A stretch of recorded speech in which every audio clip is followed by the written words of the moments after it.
Hi, welcome back. My name is Jonathan. As I said, welcome to my YouTube channel. Today we're going to be answering one major question: what to expect as a new server. So, you're home from college or you just graduated high school, you want to become a server, you want to make that summer money, you can make almost $20,000 in just about 2.5 to 3 months. So it's a really great business to get into over the summer. You can really pay for your whole college year just by serving. So today we're going to talk about what to expect, all right? Let's go on.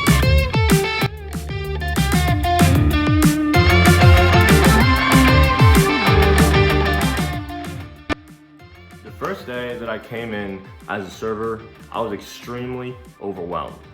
When I got the job, I really just thought I'd go in, I'd talk to people, make rapport, write down their order, give it to the kitchen, easy day, I'm done. Being a server is a lot more than that. That's the best part of being a server. There's a lot of stuff that you just need to do as a server. The first thing that we're going to talk about is right when you get hired, you're going to go through training. Training, you're going to learn all of the jobs in a restaurant. You're going to learn how to bus, how to run, how to serve, and how to be a host. And these are all very important because especially on lunch shifts, you don't have a busser or a runner, and typically you don't have a host either. So that means in the morning shifts, not so much of the night shifts, but if you're doing that lunch shift like 10:30 to 4, you're gonna be the one seating the tables or another server. You're gonna be the one running out your own food to them. You're gonna be taking down their orders. You're gonna be cleaning off their tables after they're gone. You're gonna do all the above. So this was definitely a big shock to me right off the bat, but it's just something that you need to know. The next item you might not know about is tip out.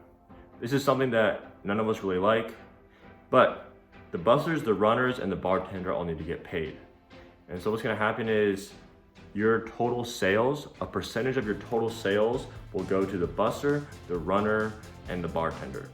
Now, typically this is around 5%, but it can range from about 3 to 5% depending on the night. Sometimes you'll have more busters and runners, so you'll have more tip out, and sometimes you'll have less busters and runners on a slower night, so there'll be less tip out. But a percentage of your total sales are gonna go to the busters, runners, and bartender, and this comes out of your tips for the night. So for example, going into my first night as a server, I made about $280. However, $50 was taken away during tip out. So this was a Thursday or a Friday night, I'm not exactly sure, but I made a total of $280 just raw tips, and then $50 got taken away, so I made a total of $230 that night. So when you make around $300, it's $50 to $70 that gets taken away, just roughly. So that's just an example. You still make a lot of money. $230 for one night is not bad at all. So there you go. That next thing is gonna be rolling silverware. Now, everyone loves this. It's everyone's favorite thing to do.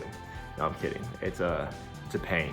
But rolling silverware pretty much is you need to take, a fork, knife, and roll silverware. It's about a box a night, which is about 40 silverware. And depending on where you work, it could be like 2 boxes a day or just 1 box. But typically for every night shift that you work, you need to roll at least 1 silverware box. So that's just something to know. Next, we're gonna talk about side work. Side work is what keeps the restaurant running. It's everything beside like cooking and delivering food. So you're refilling ice, you're cleaning everything that needs to be cleaned whenever you have a spare moment. And every server for every shift is gonna be in charge of a specific station for side work. So some people are gonna be refilling the chips and making to-go chips. Some people will be refilling salsa, to-go salsa. Some people will be making sure all the glasses are stocked up so you can take a glass and then make drinks for your customers. So it's just things like that. But everyone is assigned, every server is assigned to a station, and you do that station throughout the night, making sure it's fully stocked. So if we run out of cups, and you're that station that is in charge of refilling cups, you need to go back, get more cups, bring them to the front so that people can continue making drinks for their customers. So that's just a little bit about side work. Expect it. All right, so actually while I was editing this video, I realized we didn't really say anything positive about being a server. So positive aspects of being a server. It is probably one of the most rewarding jobs that I've ever had. I'm going into real estate right now, actually, become a real estate agent, which is really exciting. Already having some good success with that, but we'll make some videos on that later, beside the point. The main fact is that when you become a server and you're a good server, you know you're a good server, your customers love you, the rapport is good, and you make a really good tip and you're making 20 bucks per table, it's like commission, and you worked for it and you earned that as much as you could earn something. So it makes everything worth it. One of the most rewarding jobs I've ever had. All right, lastly, we're gonna talk about opening and closing. So opening, you're roughly gonna arrive 30 minutes before the restaurant opens when you go into work to open the restaurant. And it really only takes about 30 minutes. It's typically pretty quick.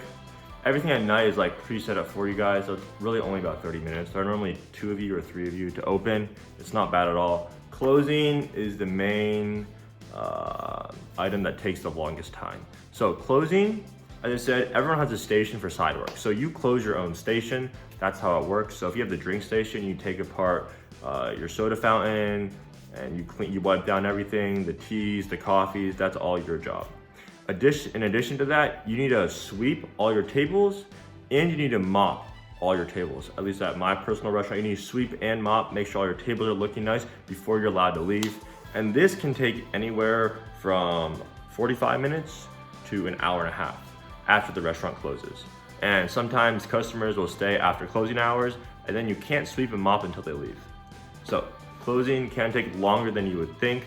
If your restaurant closes at like say 9 o'clock, you could be there till 10:30, or you could, maybe leave at 9:30 or 9:45 even, if you're really on top of your closing game and there aren't that many customers. So that's gonna wrap it up. Thank you all so much for watching. I really hope this helped you guys. Please leave some comments down below. Hope you guys watch the other video as well. Have a fantastic rest of your day, and yeah, go become a server. It's a fantastic job, very rewarding.